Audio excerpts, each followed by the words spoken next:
Olá! Nesta videoaula, nós falaremos sobre a construção do gráfico de funil. Então, para isso, vamos acessar o dashboard modelo, a partir do qual estamos construindo o nosso novo dashboard. Acessando o dashboard modelo, a gente vai construir esse indicador aqui. Esse indicador será um indicador que vai contar a quantidade de processos ativos por fase. Esse indicador é conhecido como gráfico de funil. Por quê? Porque ele teoricamente representa um funil. Bom, quando que a gente usa esse tipo de gráfico?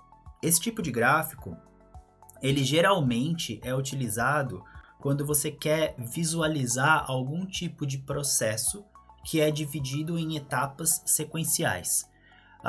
E no geral, apesar que nesse exemplo que a gente vai fazer aqui isso não acontece, mas no geral o gráfico de funil, a quantidade de processos ao longo das etapas, ela vai sendo reduzida. Então, um exemplo mais comum de gráfico de funil, que as pessoas já devem ter visto, é o gráfico de funil de vendas, por exemplo. Por quê? Porque no gráfico de funil de vendas, geralmente você tem a primeira etapa do funil, que o pessoal chama de boca do funil no caso, onde você tem todos os leads que foram prospectados para, por exemplo, a venda de determinado produto. E depois a gente tem uma segunda etapa, que seria, por exemplo, a etapa de envio de propostas para os clientes. Então a gente pega, por exemplo, imagina que a gente tenha 500 leads que foram prospectados para a compra de um produto. Então a gente vai ter a primeira etapa aqui com 500, e aí desses leads a gente verifica o seguinte, quantos deles a gente enviou uma proposta? Porque muitos leads vão descartar o nosso primeiro contato, e alguns vão falar, ok, me manda uma proposta. E aí, por exemplo, desses 500 você enviou a proposta para 350. Então você tem um número reduzido em relação à etapa anterior. E depois, finalmente, desses 350, por exemplo, que receberam a proposta, 100 deles fecharam o acordo e se tornaram clientes. Então, nesse caso, a gente tem o final do funil aqui, que seria correspondente a 100 clientes. Então, geralmente, apesar disso não ser regra, geralmente o gráfico de funil ele é criado nesse sentido, né? Quando você tem uma redução progressiva dos dados de uma etapa para outra, só que muitas vezes esses dados eles são dados que são repetitivos. Então, por exemplo, o cliente, por exemplo, que ele estava lá, o elemento, né, que estava lá para receber a proposta, ele também estava como lead. Então ele aparece mais de uma vez na base. No nosso caso aqui, isso não acontece porque os processos que eles estão na fase de conhecimento automaticamente não estão na recursal. E os que estão na recursal, eles não apareceram mais, eles trocaram, né, de fase, eles não estão mais pertencentes à fase de conhecimento. Mas é claro que o processo que entrou na fase recursal, na maioria das vezes, ele foi um processo da área de conhecimento. Então aqui, no nosso exemplo, vai ter essa diferenciação aqui, tá? A gente não vai ter uma redução progressiva dos dados quando a gente vai de uma etapa para outra. Mas a ideia é bastante similar. Então a gente vai criar esse gráfico aqui, lá no nosso dashboard. Então eu vou voltar para a página inicial do sistema, vou acessar o dashboard que nós estamos construindo, que é o dashboard de processos, e aqui a gente vai criar o nosso gráfico de funil. Então, para criar o gráfico de funil, assim como todos os gráficos e todos os indicadores aqui, a gente vai clicar aqui no botãozinho mais no canto superior direito, e a gente vai selecionar a opção adicionar KPI. Então, seleciona a opção adicionar KPI, e aqui a gente vai selecionar o arquivo a partir do qual a gente vai criar o indicador, que nesse caso é o arquivo processos simulados. Então, seleciono os processos simulados, e aqui a gente vai criar o nosso gráfico. Então, para criar o nosso gráfico, assim como praticamente todos os indicadores que a gente está criando até o momento, o que a gente vai fazer? A gente quer contar quantos processos a gente tem ativos por fase. Então, no final do dia, nós estamos contando processos. Então, se eu estou contando processos, então aqui no valor, eu vou selecionar a variável relacionada ao processo, ao elemento que eu estou contando, que aqui é a coluna número do processo. Então, seleciono o número do processo, vou selecionar a função contagem de únicos, porque os processos aqui eu quero que eles sejam únicos. Se eu estivesse trabalhando com uma base onde os processos eles se repetem, para esse caso desse gráfico não teria problema, eu poderia somente selecionar a contagem, porque eu teria todo o processo que estivesse lá em execução, eu teria uma replicação na base para o processo na fase recursal e processo na fase de conhecimento, mas não é o caso aqui. Então, eu vou selecionar a contagem de únicos, e aí o que eu quero? Eu quero, além de contar os processos, eu quero separá-los por fase. Então, se eu quero separá-los por fase, então aqui na linha eu vou selecionar a opção de fase. Então, seleciono a opção de fase e clico no botão gerar gráfico para o gráfico ser criado. Então, quando eu gerar o gráfico, assim como todas as outras vezes, o que vai acontecer? O sistema vai criar ali uma tabela para mim. Então, com a tabela eu consigo ver, olha, eu tenho 139 processos na fase de conhecimento, eu tenho 568 processos que estão na fase encerrados, porque já são processos que não são mais ativos, são processos encerrados, 90 processos que estão na fase de execução e 203 processos que estão na fase recursal. Bom, uma coisa que a gente precisa fazer aqui, como a gente só está querendo avaliar as fases dos processos que estão ativos, porque os encerrados já não me interessam mais aqui, o que eu tenho que fazer? Eu preciso filtrar essa informação. Então, eu vou precisar filtrar para marcar somente os processos que estejam no status ativo. Então, para isso, eu vou vir aqui em filtros, nessa aba de filtros. Eu vou selecionar, então, a variável correspondente ao status do processo, que aqui é a variável chamada status. E aqui em status eu vou selecionar somente, então, eu vou manter o filtro do tipo simples, a condição de valores selecionados, e aqui em valor eu vou selecionar somente os processos ativos. Então, eu vou adicionar esse filtro. E aí vou clicar em gerar o gráfico. Quando eu clicar em gerar o gráfico, essa linha de encerrados ela vai morrer, porque a fase encerrado ela somente está associada na minha base aos processos que têm status encerrados. Como eu só vou estar olhando para os processos ativos, só vai sobrar as outras 3 fases. Então eu vou clicar aqui em gerar gráfico. Então quando eu clico em gerar gráfico, olha lá o que aconteceu. A fase de encerrado ela foi excluída. Então, eu tenho aqui fase de conhecimento, fase de execução e fase recursal, porque eu estou trabalhando somente com os processos ativos. Bom, agora, né, eu preciso escolher o gráfico de funil aqui entre as minhas opções gráficas. Então, aqui, ó, a gente tem esse ícone, que é o ícone de funil. Então, se eu clicar aqui nesse ícone, automaticamente o sistema já vai transformar aquela tabela no gráfico de funil. Então, esse é o gráfico que eu estou querendo montar. Agora a gente vai para a fase de estilizar ele para entender todas as opções. As opções de estilos aqui do gráfico de funil, elas são bastante similares às opções que a gente viu no gráfico de pizza, por exemplo. Então, aqui, primeira coisa que a gente vai fazer é definir o título do nosso gráfico. Então, a gente já falou nos gráficos anteriores, né, a importância da criação do título.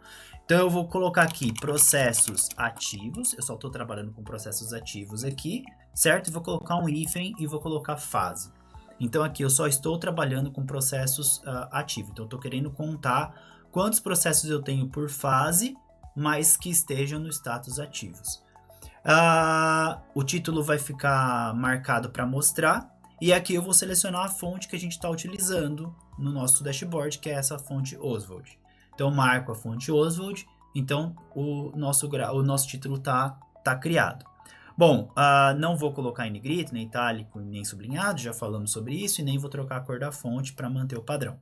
Depois, a gente vai aqui para as opções gerais do gráfico de funil. Então, aqui nas opções gerais, a primeira opção, como nos outros casos, né, tanto no gráfico de barras quanto no gráfico de pizza, a gente tem a opção de ordenação dos campos. Aqui vai ser importante a gente marcar uma opção customizada, porque como eu falei, né, o gráfico de funil, a ideia dele é a gente representar um processo. E esse processo ele vai ter algumas etapas, e essas etapas elas têm a primeira etapa, a segunda, a terceira e assim por diante. Quando a gente faz o gráfico aqui, ele pega os dados direto lá no nosso arquivo. E aqui, por exemplo, eu estou fase recursal, execução, conhecimento. Então, na verdade, ele está ordenando, ele sempre ordena aqui de baixo para cima, então está em ordem alfabética, né? Conhecimento, execução e depois recursal. Mas na questão da justiça, o ideal é a gente fazer conhecimento sendo a primeira fase, recursal a segunda e execução a terceira. Então aqui eu vou marcar na ordenação dos campos a opção customizada. E aí aqui na opção customizada eu vou colocar conhecimento é a primeira, a recursal tem que ser a segunda. Então eu clico nessa setinha aqui para subir. Então fica conhecimento, recursal e execução. Então aqui eu tenho conhecimento, recursal e execução. Legal. Aí a gente tem o formato do gráfico do funil. Então assim, o padrão é o gráfico de funil ele ser no formato vertical, que é a gente olhar aqui de cima para baixo. Mas nesse caso a gente vai fazer o gráfico no formato horizontal, porque para esse caso faz até mais sentido, porque a gente vai ver as etapas, né? Essa é a primeira etapa, essa é a segunda etapa, que é a recursal, e essa é a terceira etapa, que é a fase de execução. Então eu vou marcar aqui no formato horizontal, ao invés do vertical. Aqui na interpolação, a gente tem algumas opções. A gente pode selecionar, por padrão, o sistema mostra sempre a interpolação suave, mas a gente pode ter um formato linear. E aí o formato linear, ele dá mais essa sensação de funil mesmo, né? Fica uma coisa mais reta, assim. Aqui depende muito de quem está construindo o gráfico, tá? Não tem uma regra clara para isso, mas geralmente gráficos de funil, eles são mais no formato linear, são mais quadradões mesmo, mais retos, não são tão suaves, mas eu gosto mais do formato suave aqui. Aqui no tronco do funil, a gente define como que esse vértice aqui ele vai funcionar. Então aqui, se eu colocar no final, ele vai ter uma interpolação meio brusca, assim, meio rápida. E se eu colocar aqui no começo, ele vai ficar sem suavidade nenhuma, então vai ficar retão. Eu gosto no padrão aqui que me dá uma sensação de mais fluidez quando a gente coloca o tronco aqui nessa posição. Aqui também é possível selecionar espaço entre as categorias, então dá para marcar aqui e fica um espaçamento entre as categorias. Eu prefiro sem, mas se a pessoa quiser colocar um espaçamento não é um problema. Tá? Então depende muito de quem está construindo. Para o gráfico de funil, esse espaçamento ele não prejudica muito a visualização, igual acontecia, por exemplo, no gráfico de pizza, quando esse espaçamento era muito grande. Aqui a gente pode manipular as margens, mas por enquanto eu vou deixar desse jeito. Depois, se eu achar que é necessário, a gente diminui ou aumenta essas margens. Então, por hora, eu vou deixar assim. E também no gráfico de funil a gente pode selecionar o formato dos dados. Se a gente quer os dados no formato absoluto, que mostra a contagem dos dados como ela tá, ou se a gente quer mostrar no formato percentual, que aí a gente teria, olha, 32% dos processos eles estão lá na fase de conhecimento, 47% na recursal e 21% em execução. Esse formato percentual, ele só faz sentido quando os dados são únicos. Se os dados eles são repetitivos, não faz tanto sentido assim. Aí seria melhor sempre trabalhar com formato absoluto. No nosso caso, a gente vai usar o formato absoluto mesmo. Bom, depois indo para as opções de estilo, a gente tem a opção de criar uma borda para o gráfico. Então, ela é igual quando a gente faz nos outros gráficos aqui. Então, ele traça aqui uma linha em torno do funil. Eu coloquei aqui tamanho 7 só para a gente conseguir ver. E se o tamanho da borda for diferente de 0, a gente pode marcar a cor da borda como clara, escura ou customizada. Também depende da pessoa que está construindo, como ela prefere. Isso aqui é só uma funcionalidade visual mesmo. Eu não acho que fica ruim com a borda, mas aqui eu vou fazer sem borda, então eu vou voltar aqui no 0. Tá? A paleta de cores do funil, a gente também pode selecionar entre algum dos temas que nós temos, que são vários temas. A gente pode selecionar uma paleta customizada, então para cada uma das categorias a gente seleciona a cor que a gente quer, ou a gente marca uma opção degradê. E aí a opção degradê a gente vai usar o tema que a gente já vem usando aí nos gráficos anteriores. Então aqui eu vou começar daquela corzinha marrom que a gente tem, que é a B08D57, e ela vai para aquele azulzinho, que é o 2DA1CF. Pronto, então eu tenho aqui, conhecimento é esse marronzinho, esse 203 é um verdezinho aqui, recursal, e a última etapa, que é a azul, é a fase de execução. A gente vai deixar habilitado para utilizar o tema global, caso depois a gente queira mudar. Então, acabou as opções de estilo, a gente vai para as opções de rótulos. Então, nas opções de rótulos, a gente tem basicamente as mesmas coisas dos gráficos anteriores, então a gente pode desabilitar, e aí os valores aqui eles não mostram no funil. Nesse caso eu vou manter habilitado. A gente pode colocar uma cor para esses rótulos, então pode selecionar uma cor clara, pode selecionar uma cor escura, relativa à cor que ele tem, ou pode colocar uma cor customizada. Nesse caso eu vou manter a cor customizada, e a cor que eu vou manter é a cor preta, 000. A gente pode marcar a fonte desses rótulos, então eu vou usar a fonte padrão, que é a fonte Oswald, que a gente está usando, e vou deixar aqui o tamanho que ele está me sugerindo, que é o tamanho 15. Aqui a gente tem a opção de rotacionar o rótulo, então, por exemplo, eu poderia colocar menos 15 graus e o rótulo ele fica rotacionado, mas nesse caso não precisa, então eu vou deixar no formato horizontal mesmo. E aqui a gente pode mexer tanto na posição horizontal quanto na posição vertical, e aí esses valores eles migrariam horizontalmente para cá ou para cá e verticalmente para cima ou para baixo. E eu também posso ocultar rótulos que sejam um pouco significativos.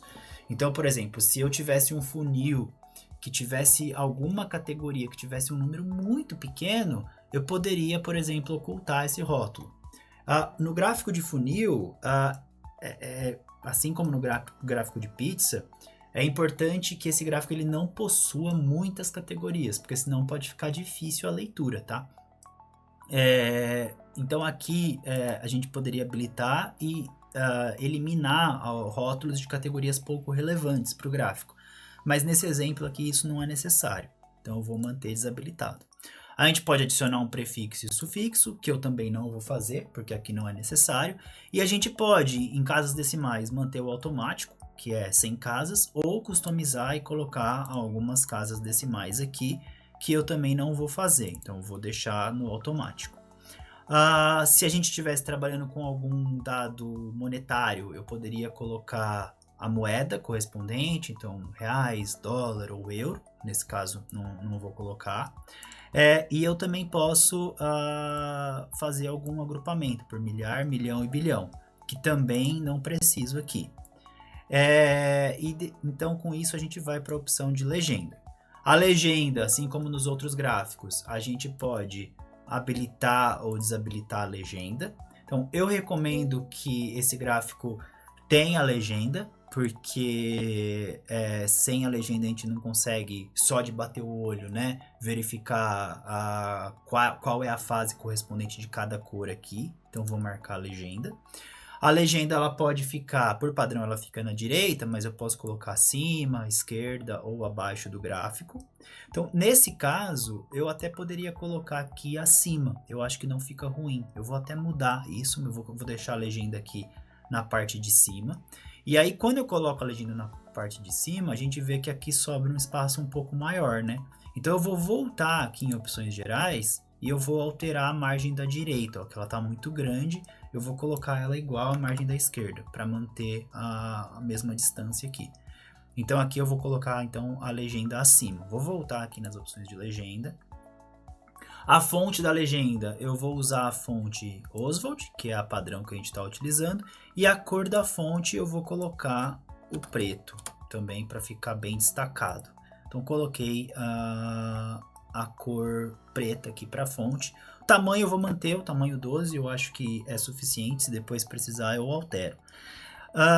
Nesse caso aqui, não vou fazer quebra de linhas da legenda, porque a legenda é só uma palavra. Se fosse mais de uma, eu poderia fazer para quebrar, porque senão ia eventualmente uma legenda ia se sobrepor a outra. A posição horizontal da legenda não vou mexer, também não vou mexer na posição vertical, e o espaçamento dos itens está 10, eu vou manter 10, eu acho que está ok. E o símbolo aqui a gente pode trocar, eu vou deixar o padrão, que o padrão é a bolinha. E aí a gente vai para a última opção de estilo, que é a opção de informações dinâmicas. Então, como a gente já falou nos outros gráficos, a informação dinâmica é essa informação. Quando a gente passa o mouse em cima das categorias, ela me mostra ali, né? Ela me mostra um tooltip dizendo, ó, conhecimento 139, recursal 203, execução 90. Então, não vou colocar prefixo e sufixo, esse prefixo e sufixo ele ficaria somente na informação dinâmica, tá? Somente no tooltip. Então aqui eu não vou marcar. As casas decimais eu vou manter no automático, então não vai ter casa decimal. Não vou alterar moeda, não vou alterar agrupamento. E aí aqui em animações eu vou habilitar a animação. Vou deixar o padrão de animação, o estilo de animação padrão. Poderia selecionar outra, mas vou manter o padrão aqui. E assim como no gráfico de pizza, ele tem essa opção de estender a categoria. Então eu posso colocar aqui, por exemplo, a opção de 15 aqui. Então quando eu coloco 15 e agora eu passo o mouse em cima, olha o que acontece. Então aquela categoria correspondente, aquela parte do funil, ela desliza, né? Então eu acho um efeito legal, então eu vou deixar o efeito assim. E o nosso gráfico ele está construído. Então o gráfico construído, a gente clica na opção de salvar, e aí o sistema vai dizer que se eu tenho certeza que eu quero salvar esse gráfico, se eu não quero fazer nenhuma alteração, eu vou clicar em salvar, e o gráfico ele é criado dentro do nosso dashboard. Então uma vez que o gráfico é criado dentro do nosso dashboard, então ele está aqui, ó, então aquela animação que a gente pôs, ela fica disponível aqui. E aí agora eu vou reposicionar e redimensionar esse gráfico aqui dentro. Então para fazer isso, eu clico aqui no lapisinho e aí eu vou clicar layout de computador, já que eu estou trabalhando com o layout do computador. Então aqui eu vou reduzir esse gráfico e eu vou colocar ele aqui. Eu vou colocar ele acima dessa tabela que a gente tinha montado. Só que como ele é um gráfico grande, eu quero que ele ocupe todo o espaço. Então aqui, conforme a gente já falou em vídeos anteriores, essa opção aqui de reposicionar e redimensionar o gráfico, ela permite que a gente customize bastante, tá? Então, por exemplo, a gente vê, né, aqui nessa linha, entre aspas, linha de cima aqui, eu coloquei 3 gráficos, mas aqui eu vou colocar só 2. E eu poderia colocar um só, se eu quisesse. Mas aqui eu vou colocar somente 2 gráficos, porque eu quero que esse gráfico ele ocupe um espaço maior do que se eu fizesse, por exemplo, só assim. Eu até poderia fazer assim, dá para ler, não atrapalha, mas eu vou preferir fazer ele em formato maior, tá? E aí, feito isso, a gente clica em salvar e o gráfico de funil está criado no nosso dashboard. Então, nessa videoaula, era isso que eu queria mostrar para vocês, como que a gente constrói um gráfico de funil e quando que é relevante utilizar esse gráfico. Espero que vocês tenham gostado, a gente se vê na próxima aula. Obrigado!